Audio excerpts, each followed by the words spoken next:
Good afternoon, and welcome to Supply Chain Now Radio. We are broadcasting live today from the supply chain capital of the country, Atlanta, Georgia. My name is Scott Luton. I'm your host for today's session. In our webinar today, we're going to be focusing on a very hot topic in the supply chain world, talent. Backed by popular demand, our guest speaker today is Mr. Brian Devine, Senior Vice President with EmployBridge. And Brian, again, is going to be sharing critical insight on how to attract and retain a great workforce in what is a very tight labor market. So more on Brian in just a moment. But as always, we're glad to have you with us here today on Supply Chain Now Radio. All right, so first let's tackle our ground rules. All attendees will be on mute today as we're looking to optimize the audio experience. Now, with that said, let's make it as interactive as possible. So please do submit your questions via the chat toolbar. We'll answer as many as we have time for at the conclusion of today's webinar. And finally, a PDF of today's presentation and the recording will be available in the next few days to each of our attendees. So let's take a minute to recognize our sponsors here on Supply Chain Now Radio. Big thanks to our sponsor, Apex Atlanta, which has been serving the Metro Atlanta community since 1964. Apex Atlanta is a nonprofit industry association dedicated to the supply chain management space. The organization offers membership and professional development, a wide range of education opportunities, industry-leading research and publications, and widely recognized professional certifications. To learn more, visit us at apexatlanta.org. Special thanks to our sponsor, TalentStream, a WeBank certified recruiting and staffing firm that specializes in helping organizations find top talent in the engineering, the manufacturing, and the supply chain space. To learn more, visit us at talentstreamstaffing.com. Okay, so let's share a little more information about our speaker today. Brian Devine serves as Senior Vice President of EmployBridge, and he's a 23-year veteran of the staffing industry. In 1999, Brian started ProLogistix, one of the largest providers of logistics talent in the United States. He also leads Resource MFG, the manufacturing division of EmployBridge. Combined, the two operations employ over 38,000 associates across the country. Brian is a recognized leader on labor topics for the industrial sectors, and he speaks at regional and national industry conferences each year. Additionally, Brian is a frequent contributor to national media outlets, including the Wall Street Journal, CNBC, DC Velocity Magazine, and Inbound Logistics. On a personal note, we featured Brian Devine in a logistics market update a couple of months ago, which led to a ton of positive feedback and additional interest. Due to the overwhelming response, we've invited Brian back today on Supply Chain Now Radio to share additional insight and perspective. And just like that, we've had almost 500 folks pre-register for today's live session, which I'm sure you're going to enjoy. With no further ado, here's Mr. Brian Devine. Well, thank you, Scott. It is great to be back on the Supply Chain Now Radio webinar, and we appreciate the opportunity to be back. So with that, as Scott mentioned, we'll be giving an update on what's going on with the labor market. And so let me get started right now and show you a brief overview of the agenda for the next 45 minutes or so. We're going to cover some of the data that's published every single month by the Bureau of Labor Statistics. And they publish thousands of reports. They make them available in their jobs report that comes out on the first Friday of every month. Out of those thousands of reports, I've picked a few that are most important to us. We'll talk a little bit about how the applicant pool has changed in the last few years. Additionally, at ProLogistix and Select and Resource MFG, we initiate an annual survey of hourly employees around the country. And we're going to share with you some of the results of those hourly associates and what's important to them when they're looking for a job, and all about their job preferences. And then finally, we're going to wrap it up with some recommendations. What things can you do to attract and retain the best workforce in the market that you're in? So with that, let's talk about the BLS data. And so the most common, most popular metric that everybody listens to is the unemployment rate.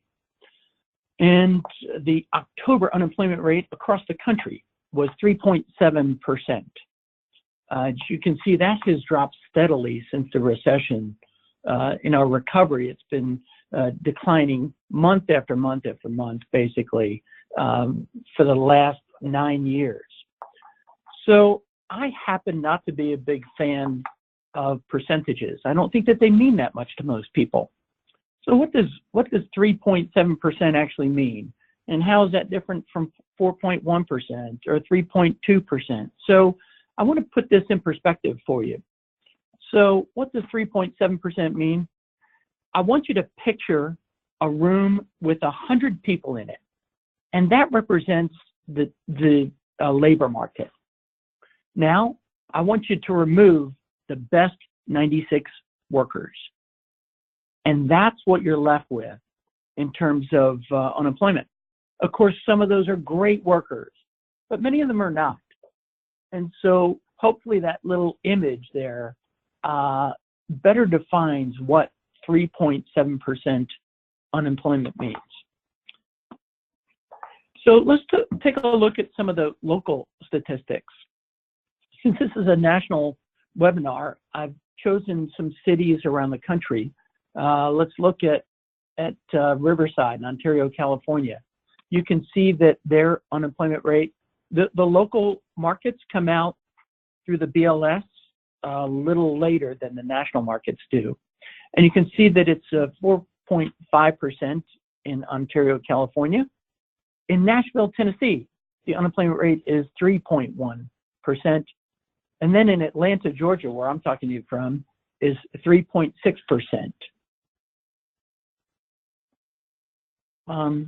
Let's take a look at specifically, I've chosen the Dallas market to give you an idea of what the specific data that's available in most of the major markets through the Bureau of Labor Statistics. Once again, because I'm not a big fan of percentages, I wanted to show you a couple things. The BLS captures the number of people who are employed in every market. And you can see Dallas is very much like most markets around the country, where the labor force has increased dramatically since the recession has ended. So they went from about 2.9 million workers to 3.75 million workers right in the Dallas market. Of course, they also track the unemployment. And you can see that unemployment peaked out around 260,000 workers during those lean years, and it steadily dropped to now there's about 145,000 people that are actively unemployed in the Dallas market. Once again, most of this information is available in every major market around the country. I want to share another graphic with you. This is for the first time ever since they've been tracking this number. There are more job openings than there are people to fill them. There's less than one unemployed person for every job opening in the country. And that's at the grand scale.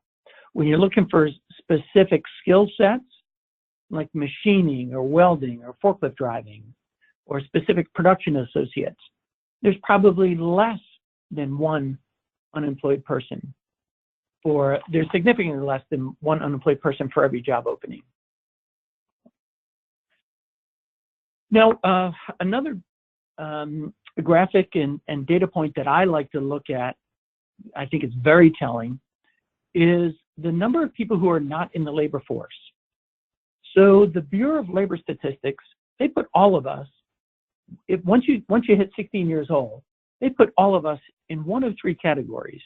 You're either employed, you're unemployed, or you're not in the labor force. In order to be considered unemployed, you have to be actively seeking employment. These are people, the people who are not in the labor force, they are neither employed nor actively seeking jobs. And so it's my opinion that this is a terrible, terrible sign for our country. We have almost 96 million people sitting on the sidelines. Well, some of that's for good reason. You can see on the graphic on the right-hand side, that little box on the right-hand side, and it captures the number of people who are over 55 years old and not working. So many of those people are retired. But we have millions of people that are 16 years old and not working. I should have told you earlier that this graphic, this category, it does have an age floor but there is no age ceiling. So if you're not working and not looking for a job, you're included in this data point if you're 17 years old or if you're 87 years old. The population of the United States has grown by about 7% in the last 10 years. This segment of the population has grown by almost 21% in the last 10 years.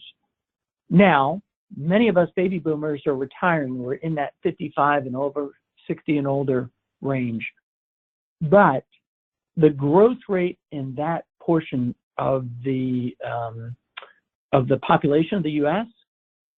Has grown, but not at a level of 21%. There are many, many, many more people people sitting on the sidelines, and that's terrible for our economy. Because when people are not working, that means that they're not contributing to their state and federal unemployment pools. They're not contributing to Social Security. They're not contributing to the workers' comp fund for the state. Now, in many cases, they're the recipients of benefits from those funds, but they're not paying into those funds. And so we're going to come back to this slide when we get into recommendations, because it's my opinion that in a really tight labor market, as we are right now, the tightest in decades, we have to tap in to these 96 million people who are sitting on the sidelines. And we'll come back to that in a minute. Let's take a look at what the labor market's going to look like in the future. And you can see on the right-hand side, that right-hand bar, multicolored bar, you can see that almost 0.25% of all the workers are going to be 55 years or older. And then on the very bottom, you can see that a smaller percentage compared to today's labor market is going to be the younger group, between 16 and 24 years old. Once again, we're going to have to consider that as we step out into the future and think about the workforce. We have to be thinking about what things, what jobs can 55 and 60 and 65-year-old workers be good at compared to the 23 and 24-year-old workers. There might have some physical limitations and things like that. Now is the time for us to be considering that so we can plan for the future. One of the graphics that I like to review is what has happened with pay rates. One of our divisions, in addition to Select and Resource MFG and ProDrivers, one of the divisions is that we have here in EmployBridge is ProLogistix. And so, as the name implies, this is a division that focuses exclusively on warehouses and distribution centers and fulfillment centers around the country. The red line that you see down there is the average pay rate for hourly associates for the ProLogistix division. And so you can see that in 2002, the average pay rate for these workers was $10.31. This includes people with moderate skills, unloading a truck, for instance, to a more highly skilled people like forklift drivers and working leads and supervisors and the like. So you can see that in 2002, that red line, the pay rates was, the average pay rate was $10.31. And pay rates didn't move much at all for 12 years.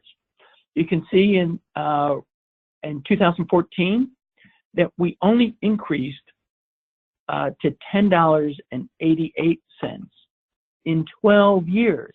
You can see how stagnant wages were. Now I want to talk a little bit about that blue line. And that blue line is the Consumer Price Index. Down here in the bottom right-hand corner, you can see that the Consumer Price Index in 1984 was 100. So the economists talk about the Consumer Price Index as a basket of goods. And it's basically the stuff that you need to live. It's rent, it's clothes, food, insurance, healthcare, entertainment, all that stuff that you need. And so the stuff that you could buy for $100 in 1984, if you bought that same basket of goods in 2002, it would cost $181. Once again, if you were to buy that same basket of goods today, it would be $252. Now, I'd like to point out something. You can see that during the years between 2002 and 2014, the cost of living, or the consumer price index more specifically, kept going up year after year after year. And the wages were stagnant. Wages were stagnant for years. And there's this big gap that kept growing year after year between average pay rates for these workers and their cost of living. And so around 2009 and 2010, I started warning companies and executives and managers that this gap will not continue to grow. It will have to be fixed. And it's going to be fixed one of two ways. There will be more municipalities, state and federal and local municipalities will increase the minimum wage, or there will be more labor unions. But one way or another, I was projecting that this wage would get corrected. And so sure enough, many of you have experienced huge pay rate increases for your hourly workforce in the last 3 years. And it's getting to the point where it's starting to catch up to where the cost of living is for these associates. Once again, I'd like to point out that this dotted line across the top, until we get to about $14.25 on average, once again, that's a national average. So folks in California, for instance, that average pay rate is going to have to be much higher than the folks that are living in El Paso, Texas, based on the cost of living. And the people in the Southeast might be a little bit lower than that. But the national average has got to get much, much closer to $14.25. So I think until it gets there, we're going to see this accelerated increase, rate of increase. I'll point out one other thing. I know this is kind of a confusing slide. It's got a lot of data on there. But during the periods of peak season for all of the e-commerce that's taken place, there are many companies out there that are hiring hundreds of thousands of companies, whether it be UPS, FedEx, Amazon, all of the .com ordering that we do, and the requirement for e-fulfillment, that puts an even greater strain on the labor market. And this is basic economic 101. It's supply and demand. Because there is a limited supply and there's a high demand, the price is being driven up. So you can see what happened in the month of December for 2017. Our average pay rate for the entire year was $12.54. Once again, these are for skilled and entry-level positions. And the premium for the month of December got up to $13.55. So there was a significant peak season premium paid last year, and I'm anticipating the same exact thing will happen this year.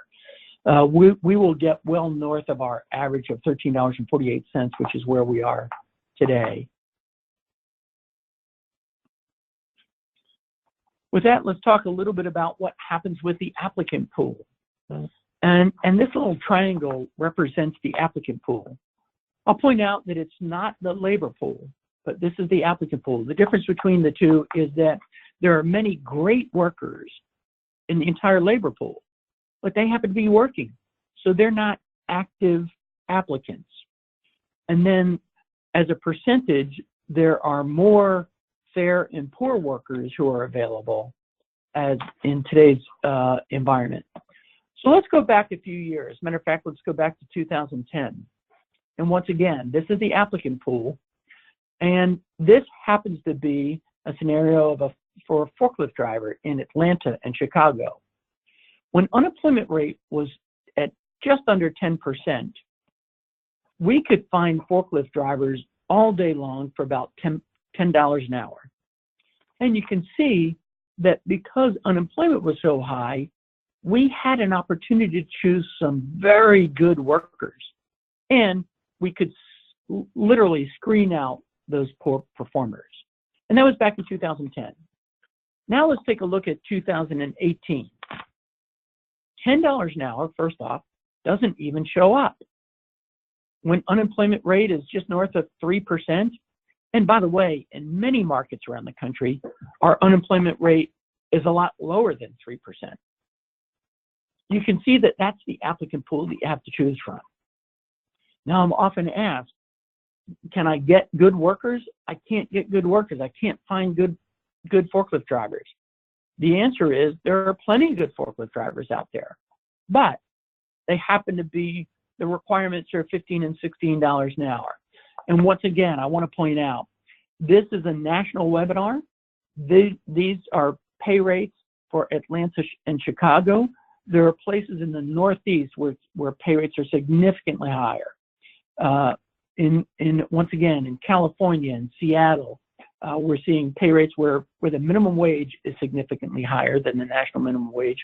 And therefore, positions like forklift drivers also demand a much higher pay rate.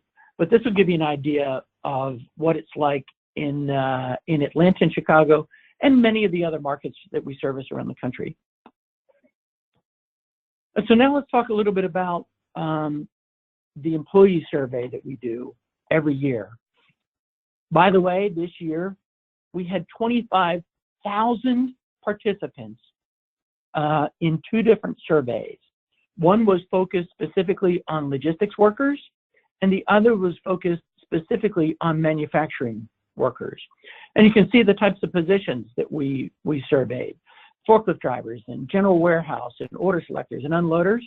On the manufacturing side, it was production associates and assemblers and machine operators and let's see, maintenance technicians and machinists, things like that. In both surveys, let me go back here. Both surveys had similar age groups. So the people that we surveyed look exactly like the people who are in your branches. They fell into 3 categories of workers. They were our clients' full-time hourly associates. They were our associates from Select or Resource MFG or ProLogistix working in our clients' work sites. And they were experienced applicants. And by experienced applicants, I'm going to put a little caveat around that. I want to explain that a little bit more. If we only interviewed people who had experience in manufacturing and logistics. So if they came to us with experience as in retail or food preparation or hospitality, we did not include them in our surveys. So we only surveyed hourly associates, basically, who go to work on concrete floors in large manufacturing and logistics centers.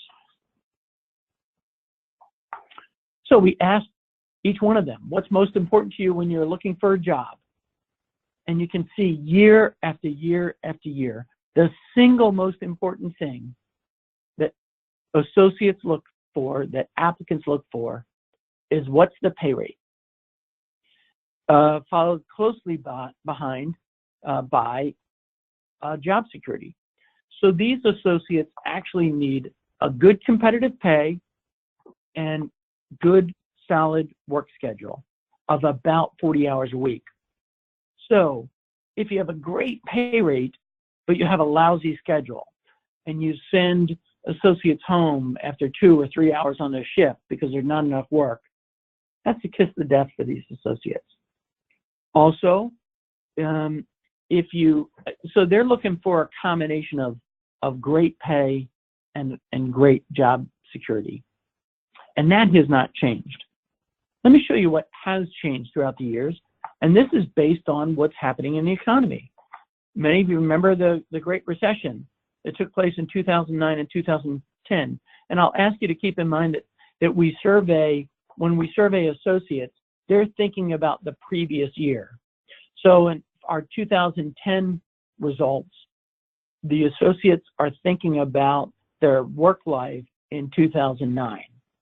And you can see, even though pay rate and job security remain number 1 and number 2, some of the things that did change, like for instance, this blue dotted line here is whether you enjoy the work and you enjoy the company.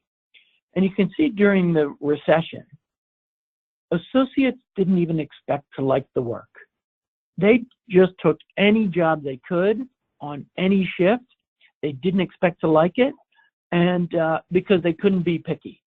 Just having a job was important enough because they had a rent payment due and a car payment due. On the other hand, some of the things that increased during that time were things like advancement opportunities and health benefits, because many of the people that lost their job during the recession, and by the way, the U.S. economy lost 8 million jobs during the recession. Many of those workers, they had to accept a job that was at a lower level than the previous job that from which they were let go. And maybe they didn't have any, they were looking for more advancement opportunities, or the new job didn't have health benefits. So those two things became very, very important. And things like, now let me look at our results from 2018. Advancement opportunities are less important. You know, it's still important that people want to like the job and like the company that they work for and enjoy those. But once again, it's pay rate, job security, the second, then whether you enjoy the associates enjoy the company and their supervisor, and then finally you get into things like benefits and a good supervisor and advancement opportunities. So we ask associates things like, what shift do you prefer? Let's see. So you can see there's no surprise here. We ask associates, 67% of those 25,000 people said they prefer first shift. 15%, 14% prefer second and third shift. And only 4% of the population prefers weekends. I want to point something out. For the first 9 years of the survey, we asked the question, which shift are you willing to work? And the reason that we changed it up is because there are thousands and thousands of positions available. And so we wanted to find out which shift associates prefer, because we don't want somebody taking a third shift job and then quitting that job 3 days later because they found a job on first shift. So we know that based on our previous experience and our previous surveys, 62% of the population is willing to work second and third shift. 64% of the population is willing to work weekends. But this left-hand graphic shows you what their preferences are. Secondly, you can see which shift structure do you prefer. The most popular shift structure is the common 8-hour shift. 7% of the population prefers that, and 37% prefer 10-hour shifts. Only 14 to 15% of the population prefers 12-hour shifts. Many of our clients around the country have 12-hour weekend shifts. There's Friday, Saturday, Sunday, or Saturday, Sunday, Monday. And you're taking them, I want you to visualize that group of 100 people in the room again. And when you take away the people who are employed, now that we were left with 4. When you apply this metric, the fact that it might be weekends and 12-hour shifts, you're down to a very, very few people who would prefer that shift. Now, having said that, I will share this with you. Once you identify your labor pool out of that group, they love it because they love the extra days off that gives them. So we're delighted that when companies are able to fill those 12-hour shifts, it's because they've tapped into this group of 15% of the labor force. But I often have to warn companies that, look, if you're going to move from a 8-hour shift to a 12-hour shift, you should anticipate and expect a lot of turnover in the first few weeks until people can get settled and comfortable with that longer shift. So we went one step further and we asked the group, all of these 100,000 participants, okay, we get it. We know that 67% of you want first shift. Is there a shift differential that would get you to take a different shift and stay on that shift and stop looking? And you can see by this graphic that, it's roughly $1 an hour. I know our graphic indicates $1.12 an hour. I can tell you that it's been my experience that, as companies move their shift differential to $1 an hour, it really makes a difference. When companies have a shift differential below $1 an hour, that was fine in 2010 and 2011. A 35-cent or 50-cent an hour shift differential was plenty to get somebody to accept a job and stay on it. Now it simply isn't enough. Any shift differential less than $1 an hour simply isn't having the impact that you want it to have. And I would argue that when you go into peak season, as we are now in the retail sector, that has to be even significantly more in order to attract and retain people on the off shifts.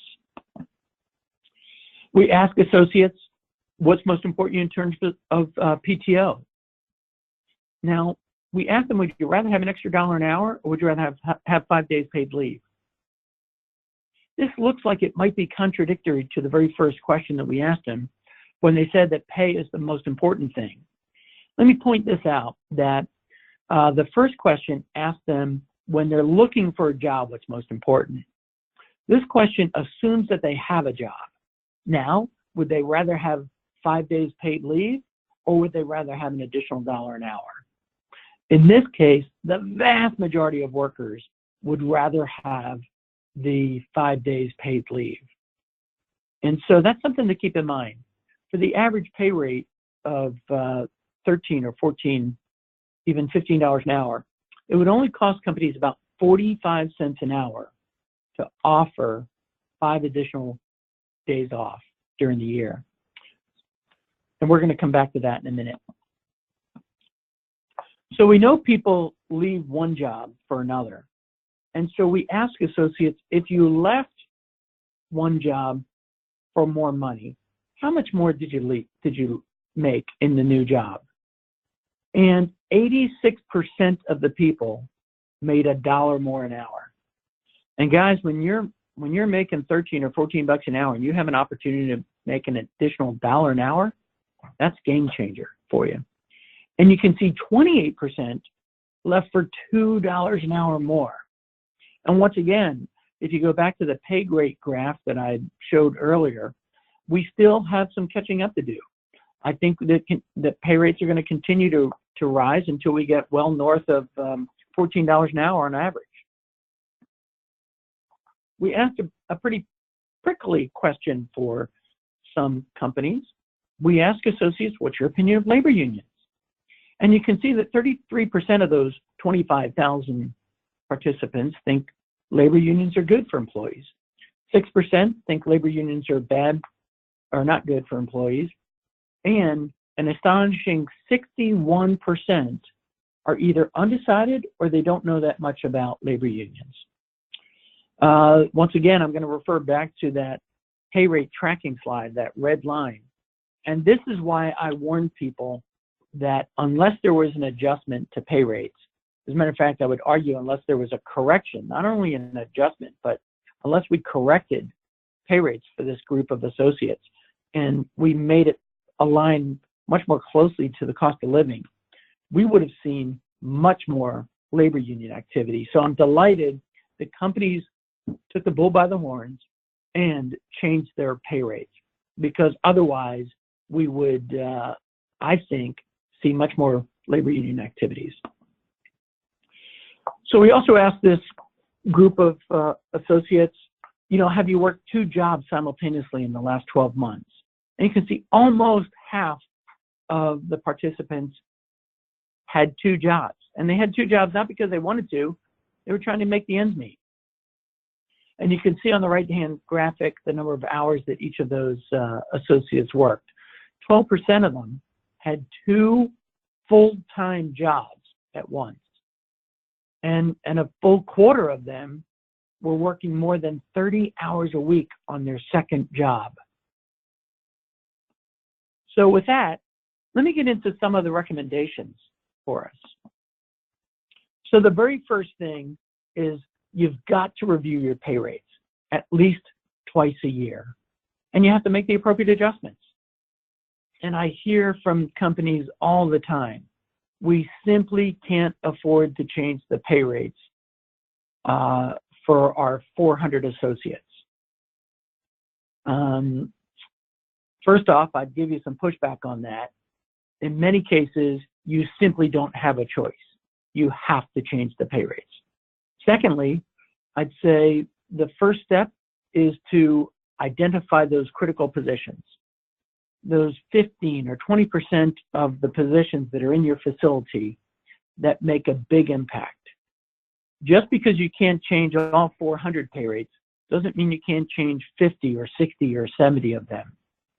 And when it comes to changing pay rates, any pay or compensation, there's two words that I often use, and this is kind of a test that you have to put your decision through. Is this pay rate fair, and is it defendable? You have to assume in the hourly workforce in your facility, every single employee knows what every other single employee makes per hour. And so if it's fair and it's defendable, if you say, why is Sally making more money than Joe? It could be that Sally agreed to be the safety coordinator on her shift. It could be that Sally learned a new skill. It could be that Sally signed up for one of our Better Work-Life Academy courses and completed it, and therefore was rewarded with a pay rate increase. As long as it's fair and defendable, you should have no problem increasing pay rates for some associates over others. The other thing I'll ask you to do is I'll ask you to consider adding, if you don't already have it, add a minimum, midpoint, and maximum for your hourly positions. I cannot tell you the number of clients that we have where we start every forklift driver at $14.50 an hour, whether they have 6 days of experience or 6 years of experience. In most of our professional world, our previous work is considered when pay rates are established, when our salaries are established. And that doesn't always play out in for the blue collar workers. I'm going to strongly consider, ask companies to consider, if they don't already have it, create a minimum, midpoint, and maximum for hourly associates. Number 2 is you've got to add a shift differential of $1 or more if you want it to have an impact. Another thing that you can consider doing for those off shifts or for all shifts is to add additional paid time off. We know that the associates on the second and third shifts, they may need some additional PTO for life situations. And so it's important that we recognize that and provide them with more PTO. That's one way to attract more people to those off shifts.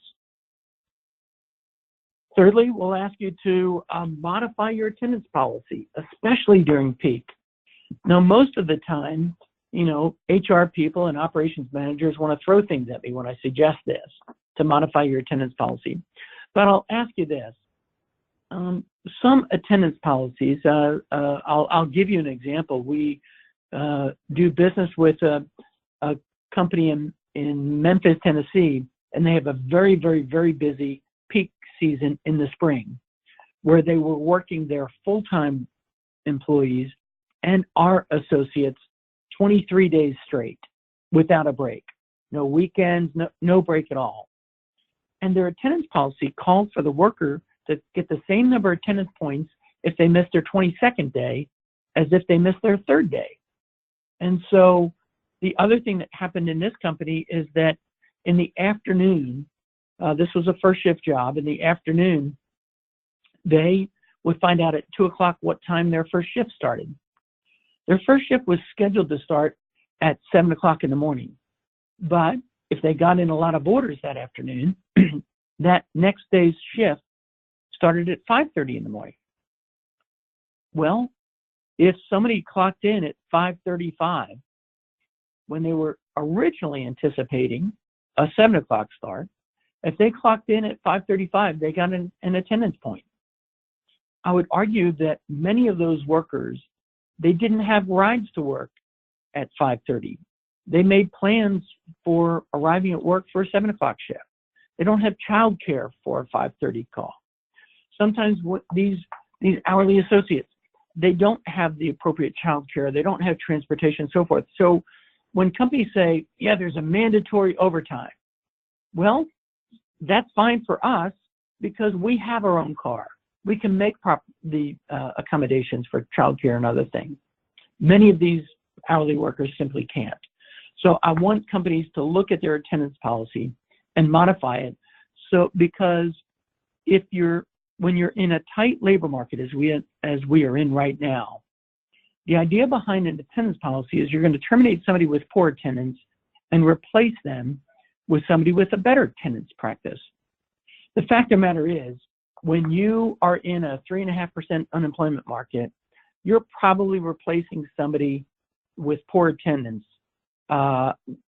You're not improving the attendance practice when you go from one associate to the next.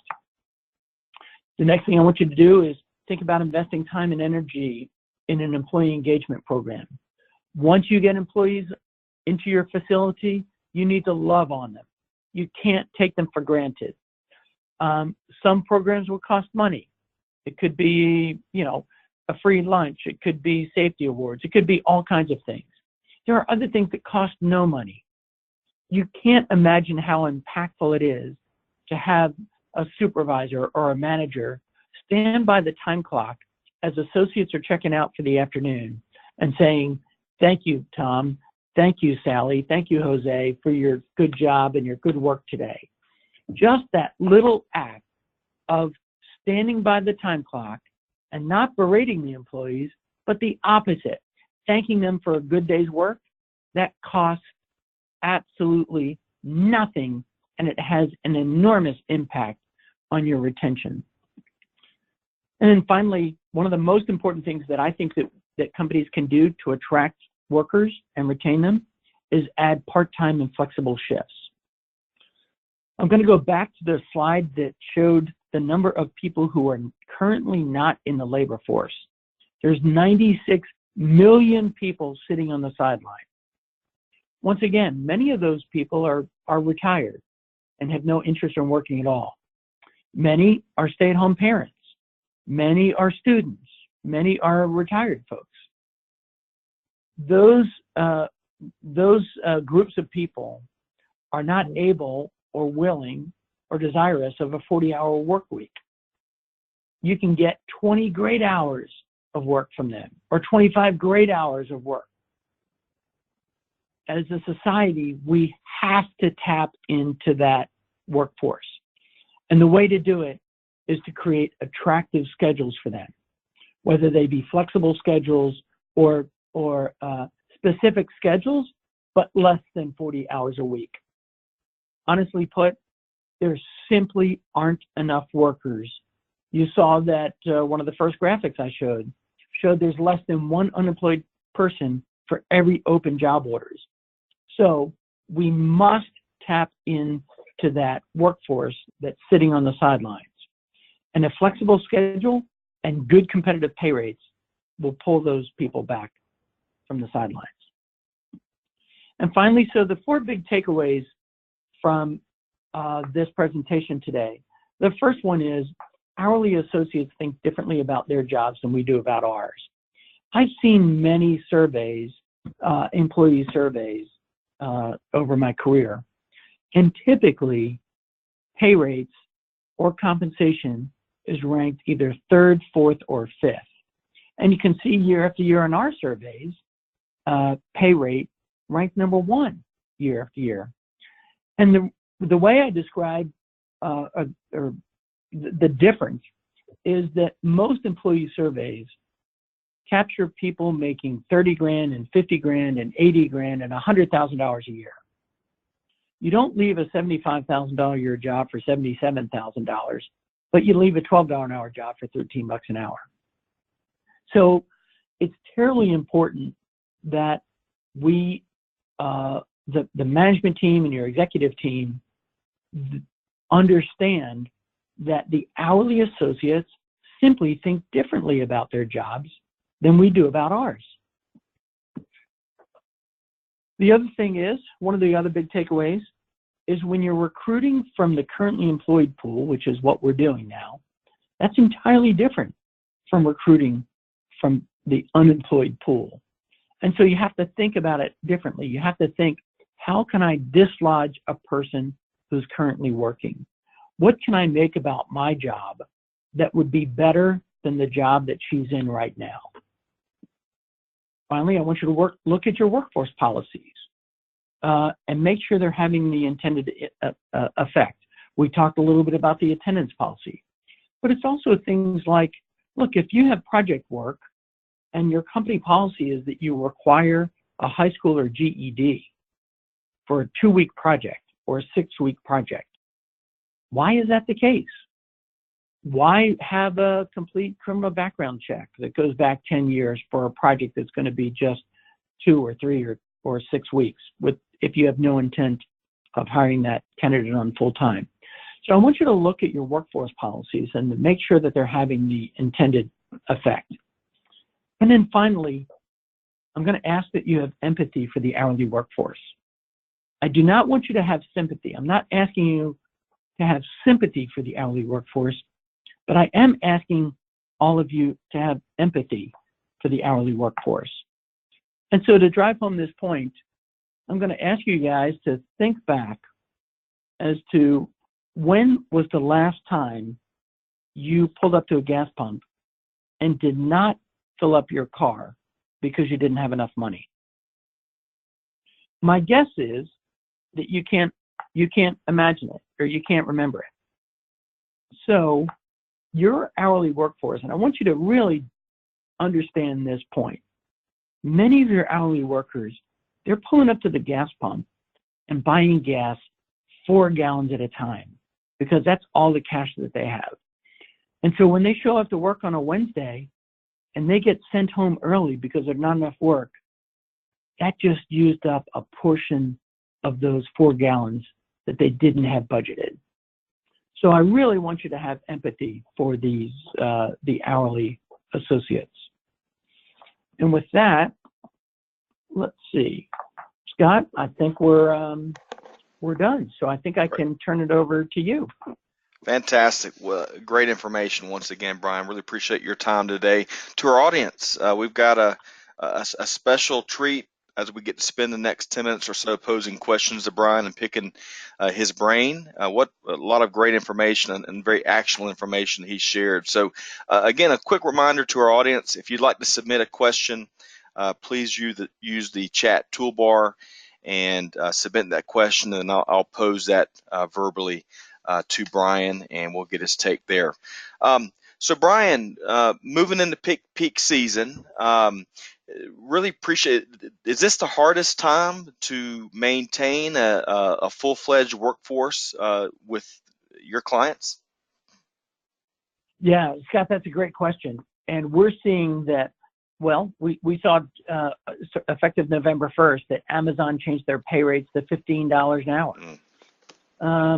And so they were able to attract and dislodge workers that were making $12.50 and $13 an hour and move to Amazon. And there are plenty of other companies that are either there now or planning to get there. And so it's my advice that companies never need to be in the top 10% or even 20% of payers. They just simply can't be in the bottom 25%. If you're in the bottom 25% of payers for a similar skill set in your market, you are simply training workers for your competitors. Those people will leave you and go someplace else. Even if you have a great culture, even if you have free pizza parties every Thursday afternoon, you can't pay your rent with a pizza party. And so the most important thing is that the pay rate needs to be in the mid range, in the 50th percentile, if you will, and good steady hours for those workers. Well, thanks so much, and that was a great comment about the pizza party there. Employees, as we talked about last time, employees don't care about pizza parties if they're not being paid, right?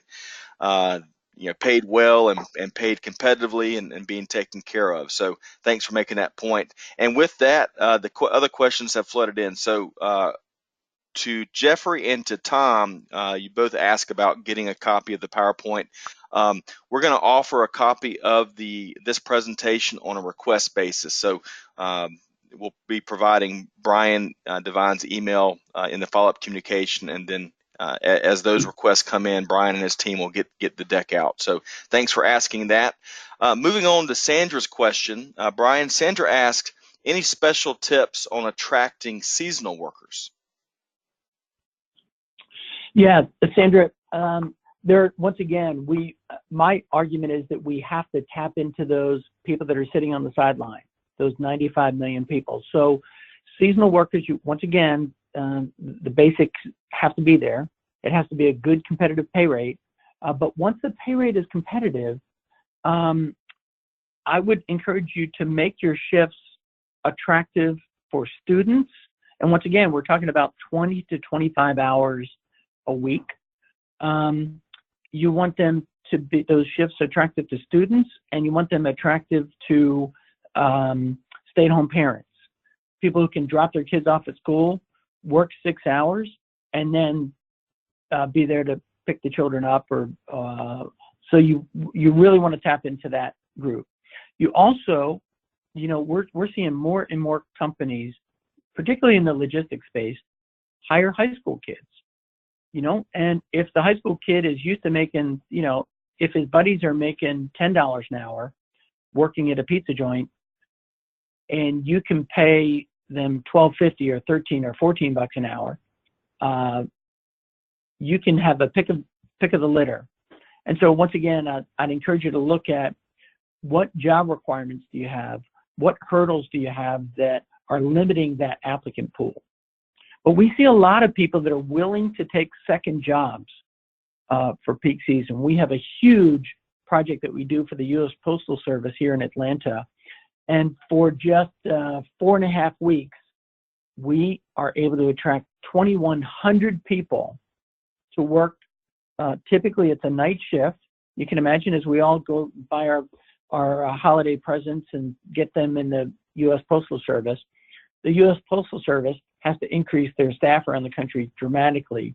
And this is a project that we've been doing for, I think, 8 or 9 years. And we're able to attract a couple of thousand people that actually want to make extra money just for the season. They're willing to work that extra job. And so Sandra, I would make sure that your pay rate's competitive, and secondly, that the schedules accommodate people other than the 8-hour shifts. Great question, Sandra. Thanks for providing that perspective, Brian. Next question comes from David, and David asks, what really ends up convincing executives to raise wages? What does it take? Yeah, first and foremost, it takes facts. Nobody is going to raise pay rates just because it feels good.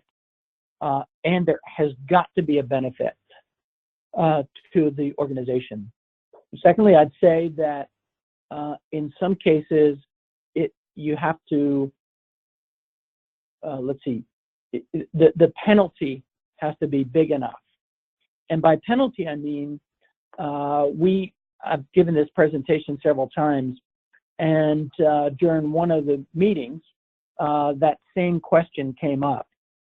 And it happened to be an associate, it happened to be a manager from one of our existing clients. And he actually answered it for me. He said, don't learn the lesson the hard way. His comment was, we lost our largest client because we couldn't get our orders filled, because we were one of the lowest payers in the market. And because we couldn't attract the talent, we couldn't attract new people, and we couldn't retain the best workers that we had. It took us losing our largest client for the executive team to finally issue pay rate increases. So I'm hoping that it doesn't come to that, David. David, you asked a great question, but you have to get ahead of it. And any of the Select or Resource MFG or ProLogistix branches can help you identify exactly where that pay rate needs to be. We don't want companies to spend an extra 5 cents an hour if they don't have to spend it. So it's our job within our organization. We can help you with the exact pay rate so that you're spending a fair amount of money, but you're not wasting a penny. I hope that answers your question, David. Yeah, great question, David. Thank you. Thanks for that, Brian. Next question comes from Eric. Eric asked, as you mentioned, to tap into the pool of people not in the workforce at the moment, should we worry about injury possibilities due to extended time not working? Yeah, that's a really good question. As a matter of fact, you're always going to have to look at the ergonomics of a position. As a matter of fact, we've had some companies, because they're going after that older age group, we've actually had companies adjust their weight limits, their weight expectations of what they anticipate or what they expect their workers to lift regularly during their shift. As a matter of fact, they moved it from 55 pounds down to 30 pounds regularly throughout their shift. And they divided their positions into two groups. They called the one group the heavy lifters.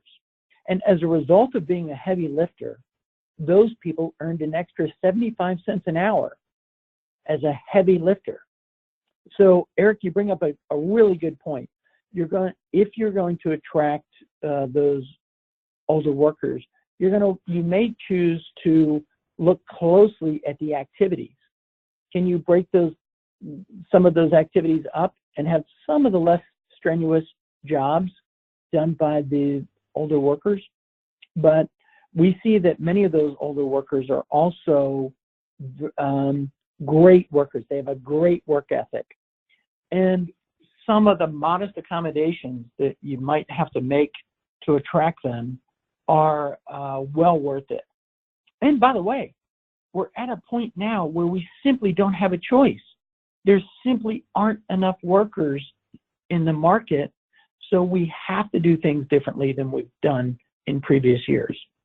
So that's a great question, Eric. Fantastic. Thanks so much.